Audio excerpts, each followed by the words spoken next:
কোন এলাকার লোকেরা যদি একত্রিত হয়, ওয়ায়াতলুনা কিতাবাল্লাহ, আল্লাহর কিতাব তেলাওয়াত করে।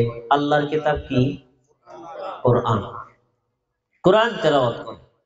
ওয়ায়াতাদারাসুনাহু বাইনাহুম, এই কোরআনের আয়াত পড়ার পরে আয়াতের দার্স, তাদরিস, পঠন পাঠন, বিশ্লেষণ, শিক্ষণ, এগুলো নিয়ে আলোচনা করে। তার মানে আল্লাহ কোরআনে কি আদেশ করেছেন, কি নিষেধ করেছেন, কি করতে বলেছেন, কি বারণ করেছেন, এগুলো নিয়ে পরস্পর পর্যালোচনা করে। এক কথায় কোরআনের তাফসীর, হাদিসের আলোচনা, ঈমান ইসলামের আলোচনা করে। আমরা কি এই আলোচনা করা এবং শোনার জন্য বসেছি না? তো এই কাজ করার জন্য যদি আল্লাহর ঘর বা অন্য কোনো জায়গায় একত্রিত হয়, কোরআনের আয়াত তেলাওয়াত করার পরে তার বিশ্লেষণ, শিক্ষণ, এগুলো নিয়ে ওয়াজ নসিহত করে, আল্লাহ রাব্বুল আলামিনের নবী বলেন, ইল্লা নাযালাত আলাইহিমুস সাকিনাহ, যারা ওই মজলিসে বসে আলোচনা শোনার জন্য বসে যায়, ওই ব্যক্তিদের উপরে আল্লাহর পক্ষ থেকে অবিরাম ধারায় শান্তি নাযিল হতে থাকে। আল্লাহ যে শান্তি তাদের উপর নাযিল করেন, ওদের উপর কি আল্লাহ সন্তুষ্ট না অসন্তুষ্ট? এক নম্বর পুরস্কার। দুই নম্বর হলো ওয়াহাফাতুহুমুল মালাইকাতু, যেই মজলিসে কোরআন হাদিসের দার্স শোনার জন্য লোকেরা একত্রিত হয়ে বসলো, ওই মজলিসের চতুর্পার্শ্বে ফেরেশতারা বেষ্টনী দিয়ে রাখে। সুবহান, সেনাবাহিনীর মতো পাহারা দিয়ে রাখে, কারণ এরা আল্লাহর স্পেশাল মেহমান। বলেন সুবহানাল্লাহ। দুইটি পুরস্কার। তিন নম্বর পুরস্কারটা অনেক মহান। দেখেন তো এই পুরস্কারে আমরা কয়জনে ভূষিত হতে পেরেছি? পরে ওয়াযাকারাহুমুল্লাহু ফী মান ইনদাহ, যারা এই আলোচনা শোনার জন্য, আলোচনা করার জন্য ওয়াজে, মাহফিলে, দারসে, মজলিসে বসলো, আল্লাহ সুবহানাহু ওয়া তাআলা তার নিকটবর্তী ফেরেশতাদের নিকটে এই সকল ব্যক্তিদের নিয়ে আলাপ আলোচনা করেন। সুবহানাল্লাহ। একটা উদাহরণ দেই, ধরেন আপনার নাম আব্দুল্লাহ, আল্লাহ তাআলা আরশের ফেরেশতাদেরকে ডেকে বলেন, ফেরেশতারা তোমরা বলছিলা না যে মানুষ সৃষ্টি করার কোনো দরকার নেই, এরা রক্তপাত, মারামারি, কাটাকাটি, খুন খারাপি করবে, পৃথিবীতে ফিতনা ফাসাদ সৃষ্টি করবে, এদেরকে আপনি সৃষ্টি করবেন কেন? আমরাই তো আপনার 24 ঘন্টা ইবাদত করি, বলছিল না? একটু তাকায়া দেখো, মিয়ার স্যার মালতকান্দি বাইতুল জান্নাত জামে মসজিদের তৃতীয় বার্ষিক ওয়াজ মাহফিলে কনকনে শীতের মধ্যে কষ্ট করে আমার কোরআনের আলোচনা, হাদিসের আলোচনা, ঈমান ইসলামের আলোচনা শোনার জন্য আব্দুল্লাহ ইবনে আব্দুর রহমান, আব্দুর রহমানের ছেলে আব্দুল্লাহ মজলিসে বসে গেছে। এই যে আমার স্মরণ করে বসছে, তোমরা সাক্ষী রাখো, তোমরা সাক্ষী থাকো, আমি তাদের উপর সন্তুষ্ট হয়ে পাপ ক্ষমা ঘোষণা করে দিয়ে দিলাম। এটারে আরেকটু বোঝেন, স্থানীয় মেম্বারের চাইতে চেয়ারম্যানের ক্ষমতা বেশি, চেয়ারম্যানের চাইতে মেয়রের ক্ষমতা বেশি, মেয়রের চাইতে উপজেলা চেয়ারম্যানের ক্ষমতা বেশি, উপজেলা চেয়ারম্যানের চাইতে এমপির ক্ষমতা বেশি, এমপির চাইতে মন্ত্রীর ক্ষমতা বেশি, মন্ত্রীর চাইতে প্রধানমন্ত্রীর ক্ষমতা বেশি। আপনাকে যদি আপনার ইউনিয়নের চেয়ারম্যান একটা পুরস্কার দেয়, আপনার প্রশংসা করে, মর্যাদা হবে কেমন? আর বাংলাদেশের প্রধানমন্ত্রী আপনার প্রশংসা করে, মর্যাদা কি একরকম হবে না আলাদা? প্রধানমন্ত্রী যদি আপনার প্রশংসা করে, আপনি এলাকায় গাইয়া বেড়াবেন, দেখছো আমাদের দেশের প্রধানমন্ত্রী আমার নাম নিয়ে প্রশংসা করছে। এইভাবে আপনি আত্মগৌরব করবেন।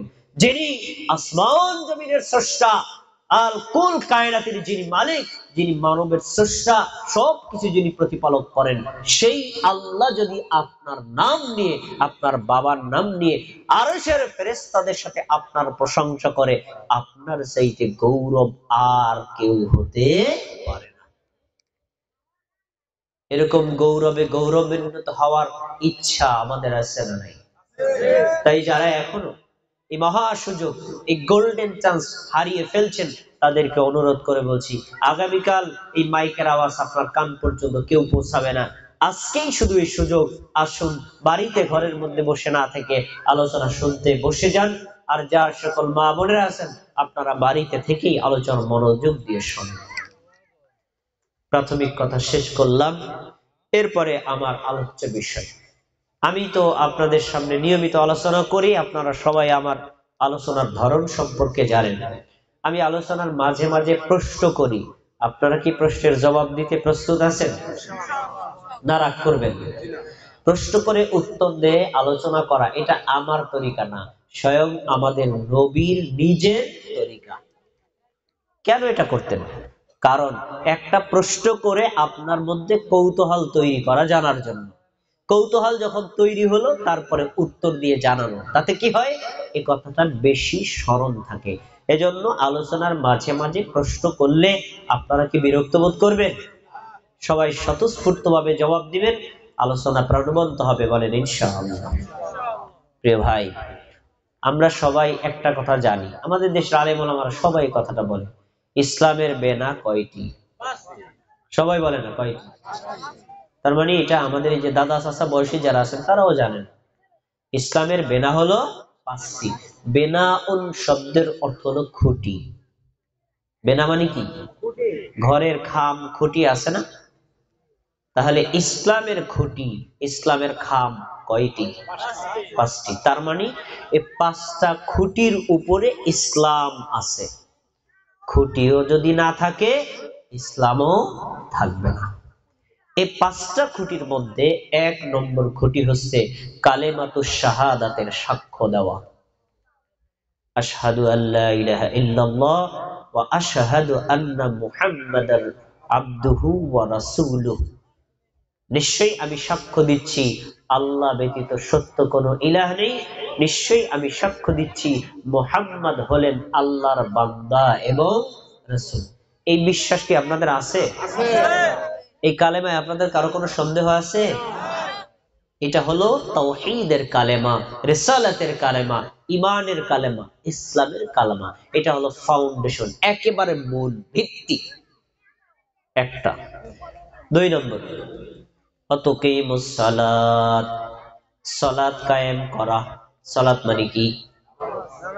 সালাত মানে কি? যে মানে গোশত খাওয়ার আগে পরে ভিতরে আমরা যে টমেটো দিয়া খিরাই দিয়া খাই, এটা নাকি? ওটাকে বলা হয় সালাদ, আর এটার নাম হলো সালাত। তাহলে ইসলামের 2 নম্বর খুঁটির নাম কি? সালাত মানে নামাজ। 3 নম্বর খুঁটি হলো যাকাত। যদি আপনার উপর সম্পদে যাকাত হওয়ার মতো উপযুক্ত হয়, তাহলে ওই যাকাত আদায় করা আপনার জন্য নফল না ফরজ? 3টা গেল। 4 নম্বর, রমাদান মাসের সিয়াম রাখা বা রোজা রাখা, এটা কি নফল না ফরজ? কয়টা গেল? 5 নম্বর, আতাহুজ্জাল বাইতা ইন ইসতাতা'তা ইলাইহি সাবিলা, আপনার পক্ষে যদি বাইতুল্লাহ কাবা ঘরে পৌঁছানোর সক্ষম আপনি হন, তাহলে আপনার জন্য হজ করা ফরজ। ইসলামের ফরজ কয়টা পাইলাম? 5টা। এই 5টার খুঁটি দেওয়ার পরে উপরে যে ছাদ, উপরের যে অবকাঠামো, এটার নাম হলো ইসলাম। এখন বলেন, কারো যদি এই 5টাই না থাকে, তার ইসলাম থাকবে? আর যদি একটা না থাকে, তাহলে ওই অংশটুকু ইসলাম থেকে কমে যাবে। এই 5টির মধ্যে, এই যে বাবারা কথা বলবো না, কথা বলো না, এই 5টির মধ্যে কালেমা শাহাদাতের সাক্ষ্য দেয় সব মুসলিম, কোন তরিকার মুসলিম বাদ নাই। হানাফি, শাফি, হাম্বলি, মালিকি, আহলে হাদিস অথবা পীরের তরিকায় বিশ্বাস করেন, বাংলাদেশি, সৌদি আরবে, আমেরিকার, রাশিয়ার কোন দেশের মুসলমান কালেমা শাহাদাতের সাক্ষী না দিয়া মুসলমান হতে পারে?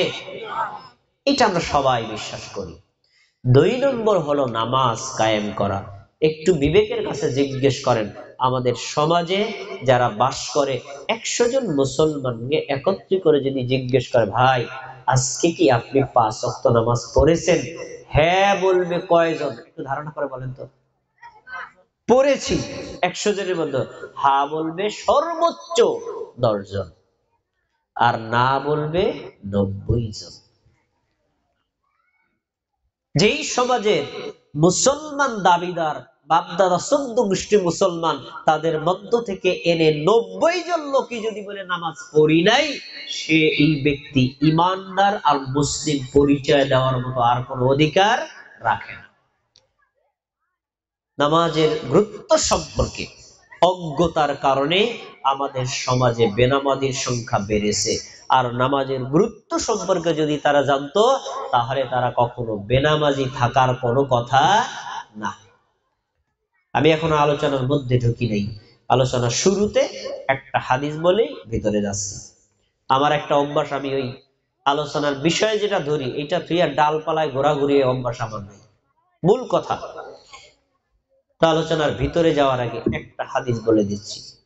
5 ওয়াক্ত নামাজ আদায় করার গুরুত্ব সম্পর্কে না জানার কারণে আমরা নামাজ পড়ি না, কিন্তু যদি জানতাম এবং সেটাকে হৃদয়ে ধারণ করে একেবারে অন্তরের স্থল থেকে ইয়াকিন পূর্ণ বিশ্বাস করতাম, কেউ আমরা বেনামাজি থাকতে পারতাম না। শোনেন একটা হাদিস আপনাকে বলি আমি। কোরআনের একটা আয়াত আছে সূরা মুমিনুনের 9, 10, 11 নম্বর আয়াত। আল্লাহ তাআলা বলেন, ওয়াল্লাযীনা হুম আলা সালাওয়াতিহিম ইউহাফিজুন। যেই সকল মুমিনেরা 5 ওয়াক্ত নামাজের হেফাজত করে। 5 ওয়াক্ত নামাজের হেফাজত করলে নামাজ আদায় করতে হয় না ছাড়তে হয়? কথা বলেন কি?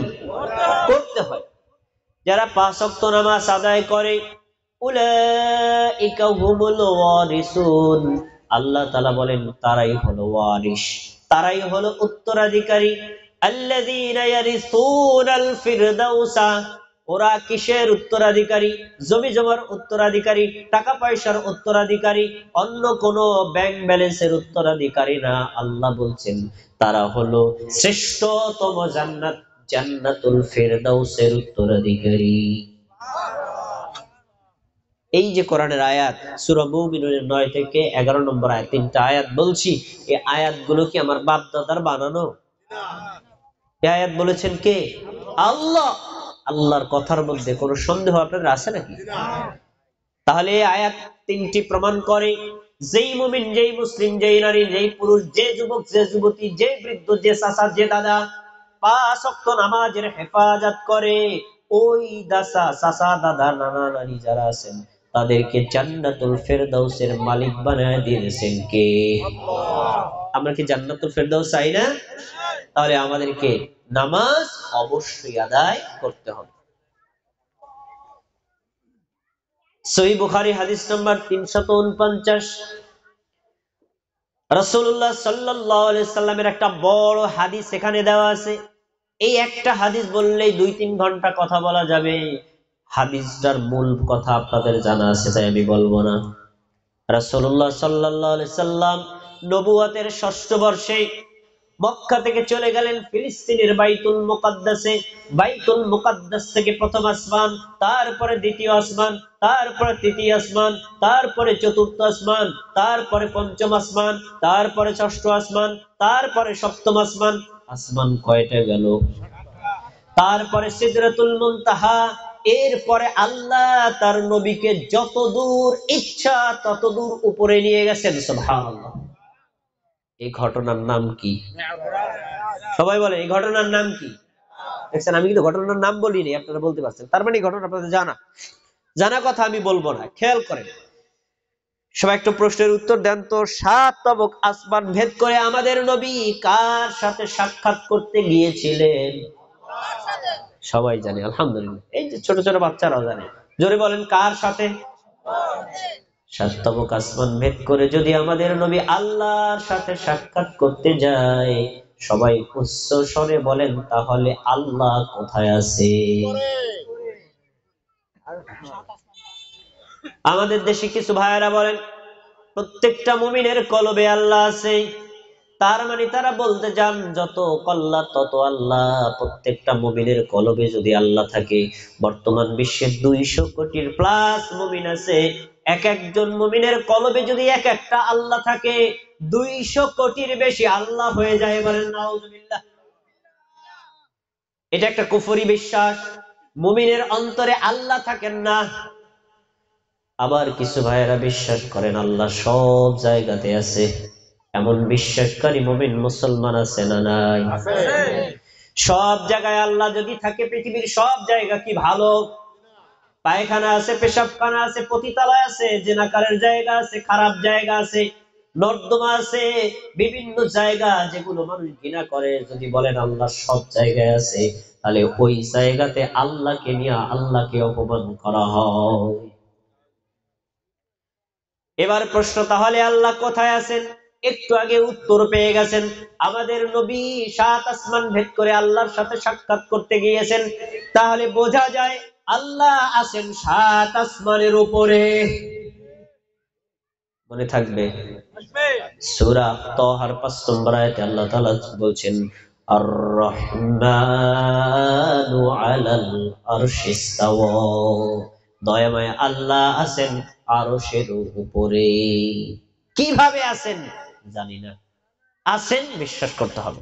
কিভাবে আছেন তার বর্ণনা আল্লাহ কোরআনে বলে নেই, হাদিসে বলে নেই।